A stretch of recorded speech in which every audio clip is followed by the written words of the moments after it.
Alright, so today we're playing Fusion Genesis, the new Xbox Live game from part of the creators of a lot of the staff over at Rare.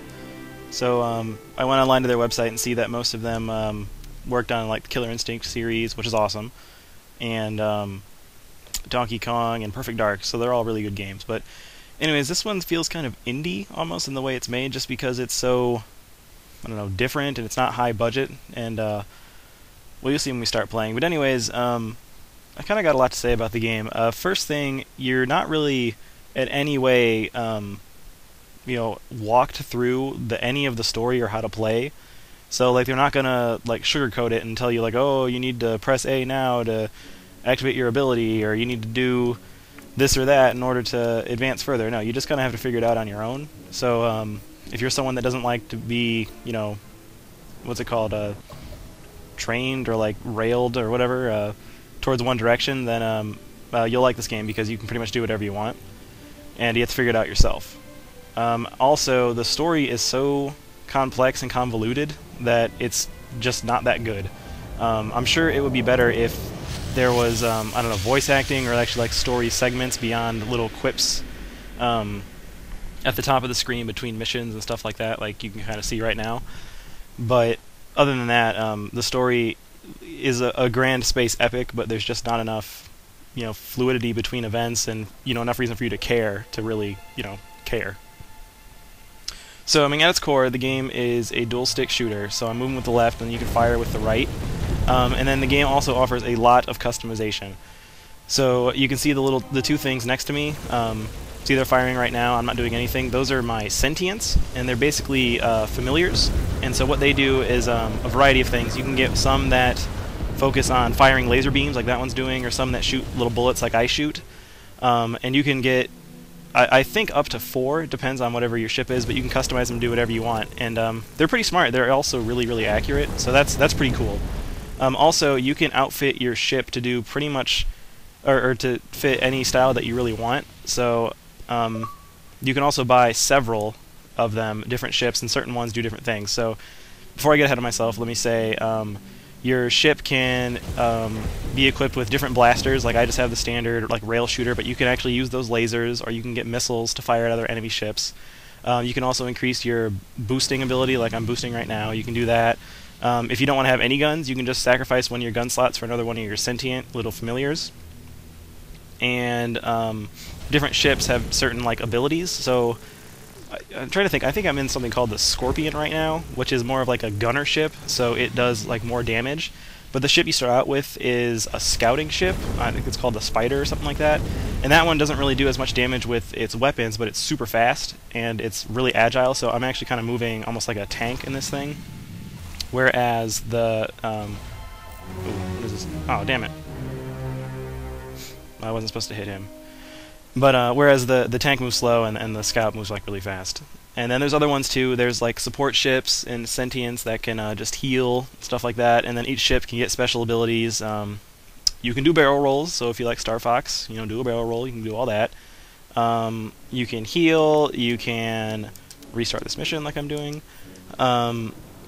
You can go invisible. You can feign death. You can fly faster. You can do lots of stuff. So it's pretty cool.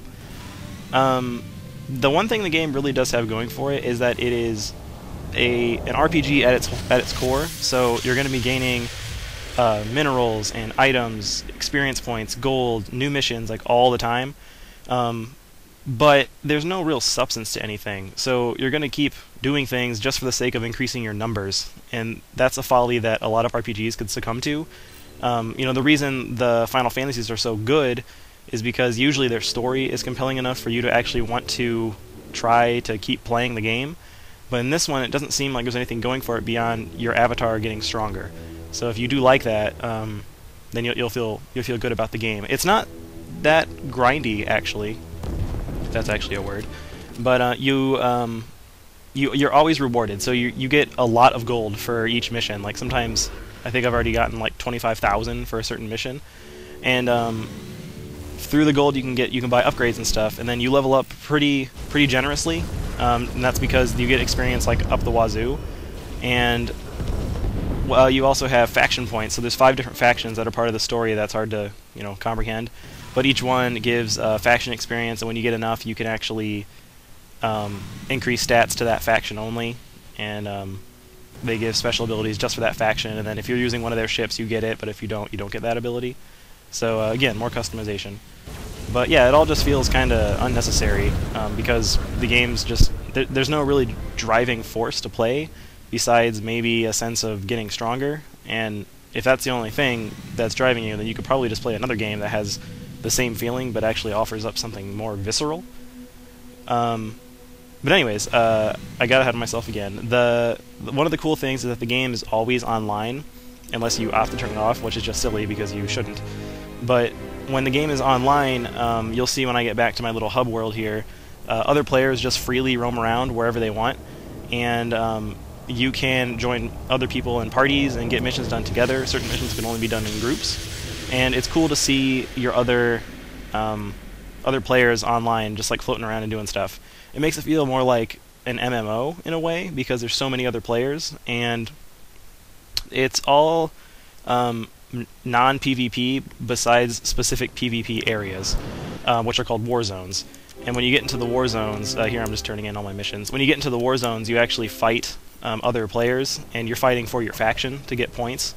Let's see if I can actually go there. I haven't been there in a while.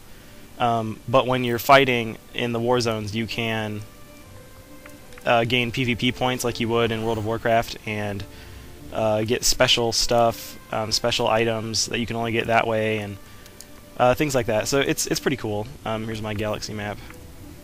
Oh, where is it? But yeah, see that ship right there? That's another player. That ship right there, that's another player. And you can't really interact with them unless you join a party, and the game sets itself up so that you actually join parties automatically. So you kind of have little squadrons, like in the top left corner, like Beowulf and is at Alpha Station. He's in my party, and that's just because I randomly said that I would want to be in parties like automatically, so we are. So he's over here. If we want to do missions together, we can. It's kind of hard to find stuff. Oh, like, see, here's an enemy. I think I already killed him. But if you look on the map, the little circle that's around my character, the white arrow is pointing to where my objective is, but all the triangles are all... Green triangles are all friends, red ones are enemies. And below it, the little bars that are there are my stats, like shields, boosts, and other stuff like that. I'm going to run into a wall here. I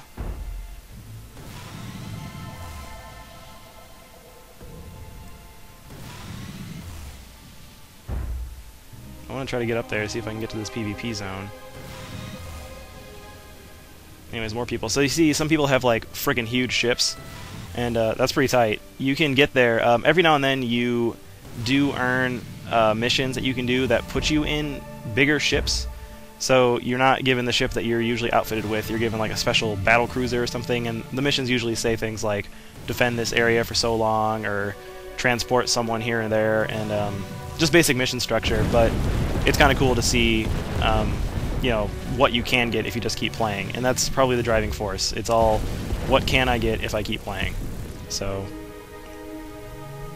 I'll keep playing here. I thought I could dock over here.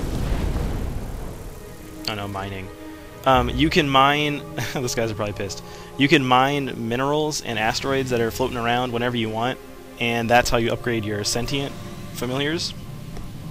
And certain minerals from certain planets have different things, so I am getting stuck in this corner here. But if you know, you're on like one of the planets that's covered in fire, then you're going to get more, you know, maybe like iron as opposed to diamonds or something. So you can kind of just mine whenever you want. Here, I'll mine here. So see, I mine one, and then my sentients will each mine another one. If I can get that dude over there. There he goes. So that's just how we go. And then the percentage goes up, you know, actually kind of slowly. But you can actually upgrade that so you mine faster. But yeah, and then they break out, and you can see in the bottom left my little HUD is saying what I'm getting. So ore and green crystals. The green crystals are what upgrade your sentience. So that's cool. I actually don't know where I am. I've never been over here before. Let's get the frick out of here.